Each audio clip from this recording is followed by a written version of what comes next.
नमस्कार मित्रमैत्रिणींनो. आमच्या story time with T या यूट्यूब चॅनलवर तुम्हा सगळ्यांचं पुन्हा एकदा स्वागत. आज आपण ऐकतोय शिशिरातील इंद्रधनू भाग 46. मी अनुराग. आज मनच होत नाही ऑफिसमध्ये जायचं. घाई गडबडीत उठलो खरा, पण मग लक्षात आलं कशासाठी पळतोय मी, आणि या पळण्याच्या नादात माझी माणसं मागे सुटत आहेत का. विचार आला आणि बस ठरवलं, जाऊया सवडीने. तसाच शांतपणे बाहेर आलो. शरयू माझीच वाट बघत बसलेली होती. तिचं असं माझ्यासाठी थांबणं मनाला एक दिलासा देऊन गेलं. पण मग कालचा प्रसंग आठवून पुन्हा तेवढ्याच यातना जाणवल्या. सध्या तरी तिला हे जाणवू द्यायचं नव्हतं. स्वतःला नॉर्मल ठेवत तिच्याशी बोललो. माझी वाट बघण्याच्या नादात तिला उशीर झाला होता. आज कार घरीच ठेवली तिने, मोपेड घेऊन गेली. ट्रॉफिक असलं की मोपेड बरी पडते. पेपर वाचत सोप्यावर बसलो. ठळक बातम्या वाचून झाल्या, पण आता काही पेपरमध्ये मन लागत नव्हते. डोकं दुखायचं अजून थांबलेलं नव्हतं. शिवण्याची भेट झाली नव्हती, त्यामुळे फार चुकल्यासारखे वाटत होते. रात्री बऱ्याच उशिरा आलो. झोपही उशिराच लागली असेल, त्यामुळे उठणे उशिरा झाले. शिवण्या तर सकाळीच निघून जाते स्कूलला. असं वाटत होतं तिला जवळ घ्यावं, खूप लाड करावेत तिचे. मला आता तिच्यासाठी थोडा वेळ काढत जावा लागेल, नाहीतरी माझी शरयू आणि शिवण्या कायमच्या दुरावतील माझ्यापासून. काल अभिलाषाचा फोन आला मला. तिचा असा अचानक फोन आला म्हणून मी तर गोंधळलोच. वाटले मंदारला तर काही झाले नाही ना. मदतीसाठी फोन केला असेल कदाचित तिने. काही सेकंदातच किती घाबरायला झालं होतं मला. पण फोनवर अभिलाषाने जे काही सांगितलं ते ऐकून मी अगदी अवाक झालो. असा विचार कसा काय करू शकते ही अभिलाषा? मूर्खपणाच्या सगळ्या लिमिट क्रॉस केल्यात का हिने? माझ्या शरयूचं नाव तिने मंदारसोबत जोडलं होतं. काही अक्कल आहे की नाही या बाईला? म्हणून मंदार त्या दिवशी मला हातचं राखून सांगत होता का? बरोबर आहे. तो कसा काय सांगू शकणार होता की माझी बायको तुझ्या बायकोसोबत माझं नाव जोडते?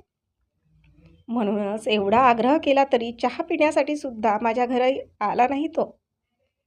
जेव्हापासून हे अभिलाषाचं संशय प्रकरण चालू आहे, त्याने माझ्या घरी येणं बंदच केलं. आणि कामाच्या नादात मला हे लक्षातच आलं नाही. तोच काय, त्याचा मुलगासुद्धा माझ्या घरी येत नाही. मी घरी फार कमी वेळ असतो ना, म्हणून मला बऱ्याच गोष्टी माहीत नसतात. पण आता मात्र सगळं समजतंय. वहिनी, उगाच नवऱ्यावर संशय घेणे बंद करा. तुमच्या या संशयी स्वभावामुळे त्याला किती त्रास होतोय कळतंय का तुम्हाला? त्या दिवशी तो चक्क रडत होता माझ्याजवळ. मी तिला जरा खडसावून म्हणालो, मी रोज रडत असते, त्याचं काय? आणि मी खरं तेच बोलत आहे. अभिलाषा वहिनींचा रडका स्वर. खरं तर तिच्या रडण्याने मला वाईट वाटले, पण म्हणून मी तिच्या होमध्ये हो मिळवू शकत नव्हतो. मला शरयू आणि मंदार दोघांच्याही बाजू घ्यावी लागणार होती. तुमचे सगळे गैरसमज झाले आहेत ते आधी दूर करा. तुम्ही संशय तरी कुणावर घेता? माझ्या शरयूवर. ती असं काही करणार नाही, मला चांगलं माहीत आहे. माझा पूर्ण विश्वास आहे माझ्या शरयूवर. तुम्हीही आपल्या नवऱ्यावर विश्वास ठेवायला शिका. नाहीतर चांगला हसता खेळता संसार मोडायला वेळ लागणार नाही. तुमचा फार विश्वास आहे आपल्या बायकोवर. आनंद वाटला ऐकून. मला जे सांगायचं होतं ते मी सांगितलं. तुम्ही विश्वास ठेवा, अगर ठेवू नका. असं म्हणून तिने रागात फोन ठेवून दिला. काय मूर्ख बाई आहे. स्वतःही संशय घेऊन आपल्या घरात भांडणं करते आणि आता माझ्या घरात भांडण लावायचा प्रयत्न करते. बरं झालं माझी शरयू अशी नाही. किती वेळ मी घराबाहेर असतो, पण कधीही मला एका शब्दानेही विचारत नाही. आणि या अशा मूर्खबाईच्या सांगण्यावरून मी शरयूवर संशय घ्यायचा? राग येत होता मला अभिलाषाचा. आतापर्यंत अभिलाषा फार कमी बोलणारी आणि संस्कारी गृहिणी वाटत होती मला. मंदारला खूप चांगली बायको मिळाली म्हणून आनंदही वाटत होता. पण तिने मला फोन केला तेव्हापासून माझी तिच्याविषयीचे मत पूर्णपणे बदलून गेली. ऑफिसमध्ये कामातही मन लागत नव्हते. एकदा शरयूला फोन करून हे सगळे सांगावे असे वाटले. अभिलाषा तिच्या बाबतीत काय विचार करते तिला माहीत असेल का? माहीत असते तर ती त्या दिवशी माझ्याशी एवढी शांतपणे बोलली नसती. म्हणजे माहीत नसेलच, पण झाल्यावर किती वाईट वाटेल तिला. अभिलाषा तिची एक चांगली मैत्रीण होती. ते दोघे इथे राहायला आले तेव्हा शरयूने काहीही कटकट न करता तिची मदत केली. असो, शरयूच्या सुट्टीची वेळ झाली आणि मी तिच्या ऑफिसकडून निघालो, सोबतच घरी जाऊया हा विचार करून. पण ट्रॅफिकमुळे तिच्या ऑफिसपर्यंत पोहोचायला वेळच झाला. माझ्यासमोर ती गाडी घेऊन निघताना दिसली. काय करू? मेसेज करू का? नकोच. ड्रायव्हिंग करताना तसंही ती काही बघणार नाही म्हणून मी तिला फॉलो करत निघालो. पण ती एका रेस्टॉरंटजवळ थांबली. ही कशाला चालली आत? मी थोडा वेळ बाहेर थांबून तिची वाट बघत होतो. पण मग म्हटलं सरप्राईज द्यावं तिला. मला पाहून ती आनंदी होईल. थोडे केस व्यवस्थित केले आणि रेस्टॉरंटमध्ये शिरलो. एका कोपऱ्यात शरयू आणि मंदार बसलेले होते. मंदारला पाहून मी जरा हबकलोच. आणि हे काय? मंदारने शरयूचा हात हातात घेतला आहे. मी काय रिॲक्ट व्हायचे? क्षणभर माझं डोकं कामच करेन असं झालं. त्याच्यासमोर जाऊन उभं राहावं असं एक क्षण वाटलंही. पण नकोच. कधीकधी डोळ्यांना दिसते ते सत्य असते असं नाही. आल्या पावली परत फिरलो मी. गाडीत बसलो आणि निघालो, पण घराकडे नाही. कुठे चाललो होतो तेही माहीत नाही. अचानक एका बारसमोर गाडी थांबवली आणि किती वेळ पीत बसलो माझं मलाच कळत नव्हतं. डोक्यात विचारांचं वादळ उठलं होतं. कधी अभिलाषाचं बोलणं आठवत होतं, तर कधी शरयूचा निरागस चेहरा समोर येत होता. मध्येच मंदारच्या कॉलेजपासूनच्या आठवणीही पिच्छा पुरवत होत्या. थोड्याच वेळात रेस्टॉरंटमध्ये बसलेले मंदार आणि शरयू नजरेसमोर येत होते. काय खरं आणि काय खोटं काहीच कळत नव्हतं. मनात नुसतं द्वंद्व चाललं होतं. वाटलं होतं थोडंफार पिऊन घराकडे निघून जाईल, पण तिथून उठायची इच्छाही होत नव्हती. शिवण्या आणि शरयू दोघी माझी वाट बघत असतील म्हणून मला उशीर होईल, वाट बघू नकोस असा एक मेसेज केला. नुसतं रेड केलं तिने, त्यावर काही रिप्लायसुद्धा नाही. कुठे चाललास? काय काम आहे? काही विचारले नाही. खरं तर जरासा हर्ट झालो मी.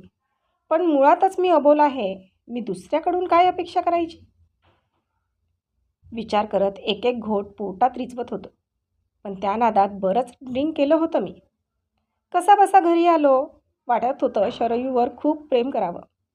ती फक्त माझी आहे. मला तिला स्वतःपासून दूर होऊ द्यायचं नाही. त्या मंदारला चांगलं सुनावलं पाहिजे. माझ्या बायकोचा हात पकडतो म्हणजे काय? कॉलेजमध्ये होत्या त्याला खूप गर्लफ्रेंड म्हणून काय माझ्या बायकोच्या मागे लागणार? पण त्या दिवशी तर म्हणत होता असं काहीच नाही म्हणून. आणि त्याच्या डोळ्यात पाहिलं मी, खरं बोलत होता तो. पण मग अभिलाषा बोलत होती ते काय आहे? आणि मी आज पाहिलं ते काय आहे? सकाळी उठलो तेव्हा डोकं खूप जड वाटत होतं. आंघोळ करून बाहेर आलो तरी डोकं दुखायचं काही थांबत नव्हतं. मग पुन्हा कालचं सगळं आठवलं आणि तसाच बेडवर बसलो. माझी शरयू माझ्यापासून लांब जाते का? मी तिला वेळ देऊ शकत नाही म्हणून ती आधार शोधते का मंदारचा? तसंच असेल. नको, मला हे पळणं कमी करायला हवे. फार झालं. पळण्याच्या नादात माझी माणसं मागे सुटली तर जगण्याला काय अर्थ उरतोय? किती वेळ विचार करत तसाच बसून होतो. दोनदा शरयूने आवाजही दिला. हॉलमध्ये आलो तर ती माझीच वाट बघत बसली होती. ऑफिसमध्ये जाणार नाहीस का म्हणून विचारत होती. काळजी दिसत होती तिच्या शब्दात. काल बघितलेलं कदाचित स्वप्न ठरावं असं वाटत होतं. घरी थांबून होतो पण फोन सतत वाजत होता. घड्याळात बघितले 11 वाजले होते. उठलो आणि ऑफिसच्या तयारीला लागलो. घरी बसून कंटाळा आला होता. एकटं घरी थांबणं म्हणजे घर खायला उठतं. त्यापेक्षा ऑफिसला गेलेलं बरं. ऑफिसचे टेन्शन घेतले की बाकीच्या गोष्टींचं टेन्शन उरत नाही. दुपारी सहजच मंदारला मेसेज केला. त्याला भेटायचं आहे म्हणालो. कुठे भेटायचं म्हणून विचारत होता. मी म्हणालो घरी ये, तर नाही बाहेर भेटूया म्हणाल. अभिलाषाला घाबरत असावा बहुतेक. पण मला त्याच्याशी बोलून या सगळ्या गोष्टी क्लिअर करायच्या होत्या. शेवटी एका बारमध्ये भेटायचे ठरले. बरेच दिवस झाले एकत्र बसलो नव्हतो, पण रागारागात जास्त प्यायला नको, कंट्रोल करावा लागणार होता. आजही ऑफिसमधून जरा लवकर निघावे लागणार होते. एक महत्त्वाची मीटिंग उद्यावर पोस्टपोन केली आणि 7 वाजता ऑफिसमधून निघालो. मंदार कधीचाच घरी गेला होता. तो घरूनच मला भेटण्यासाठी येणार होता. काय रे, आज कसं काय आठवण काढलीस माझी? गळाभेट घेत तो म्हणाला. छान वाटलं त्याचं असं भेटणं. सहजच. मी तसाही कमीच बोलतो म्हणून त्यामुळे काही प्रश्न नव्हता. बरं झालं. इथे आल्यापासून विचार करत होतो तुझ्यासोबत निवांत बारमध्ये बसायचे. बराच वेळ मी गप्प बसलेलो.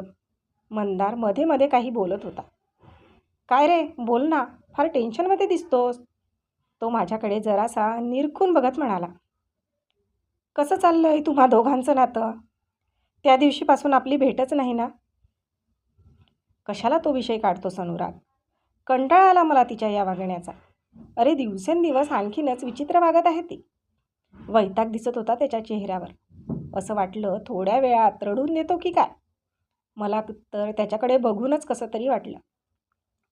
अरे पण असाच कसा संशय घेते ती? तुझ्या हातून काहीतरी चूक झाली असेल. मला सांग, तुला कुणासोबत बघितले का तिने? मी त्याच्या चेहऱ्यावर अंदाज घेत म्हणालो. तिचं तिलाच माहीत तिने काय बघितले आणि कशावरून काय संदर्भ लावते ती. सोड ना अनुराग तो विषय. मी तर तिच्यापासून वेगळं होण्याचा विचार करतोय. आणखी थोड्या दिवसात तिच्या वागण्यात सुधारणा झाली तर बरंच आहे, नाहीतर माझा निर्णय पक्का आहे. टेबलवर हात आपटत तो म्हणाला. मंदार, तू माझ्यापासून काहीतरी लपवतोयस का? मी त्याचा चेहरा निरखत म्हणालो. जरासा गोंधळ चालल्यासारखा वाटला तो. नाही रे, तुझ्यापासून काय लपवणार मी? पण तू असं का विचारतोस? शरयू वहिनी काही बोलल्या का तुला? त्याने उलट मलाच प्रश्न केला. शरयू? तिचा काय संबंध? मला काहीच माहीत नसल्याचे नाटक करत मी म्हणालो. नाही रे, तू म्हणाला होतास ना शरयूकडून तिला फोन करायला लावशील, म्हणून विचारतोय मी. नाही, तिला वेळ नसेल मिळाला फोन करायला आणि मीही तिला फार आग्रह केला नाही. त्या दोघी मैत्रिणी आपसात काय ते बघून घेतील.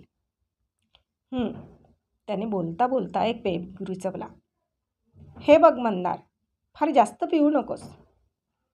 का रे, आता पिण्यासाठी मला अडवणार आहेस का? तो पुन्हा दुसरा पेग घेत म्हणाला. मी आता जास्त काही पिलो नाही, पण त्याने मात्र 3 पेग संपवले. चांगली चढली होती त्याला. आता बरळायला सुद्धा लागला होता. अभिलाषाला भरपूर शिव्या घालत होता, पण शरयूचा मात्र उल्लेख सुद्धा केला नाही. कुणी माझी मदत केली म्हणून लगेच काय तिचं नाव माझ्याशी जोडणारी? मूर्ख, गावंडळ, बेअक्कल. बस, हे एक वाक्य सोडलं तर त्याच्या बोलण्यातून मला काहीच धागा मिळत नव्हता. म्हणजे शरयूने त्याला डब्बा देऊन मदत केली म्हणून अभिलाषा तिच्यावर संशय घेते का? असंच काहीसं वाटलं मला. त्याला मी सरळ सरळ त्याच्या आणि शरयूच्या नात्याबद्दल विचारलं असतं तर तो आणखीनच हर्ट झाला असता. आणि अभिलाषाच्या फोनबद्दल जर त्याला कळलं असतं तर त्या दोघांतली भांडणं आणखीनच वाढली असती. म्हणून मला हा विषय त्याच्यासमोर काढताच आला नाही. पण मी काल दोघांना एकत्र रेस्टॉरंटमध्ये बघितलं, ते काय होतं? मी खरोखर त्या दोघांना बघितलं ना? मग मंदार त्याबद्दल एकही शब्द बोलत का नाही? मला काहीच कळत नाही. विश्वास अभिलाषावर ठेवू की शरयूवर? तर आजचा भाग इथपर्यंतच. भेटूया पुढच्या भागात लवकरच. तोपर्यंत आमच्या या भागाला लाईक आणि कॉमेंट्स करायला विसरू नका. आणि अजूनपर्यंत आमच्या चॅनलला सबस्क्राईब केले नसेल तर लगेच सबस्क्राईब करा. धन्यवाद.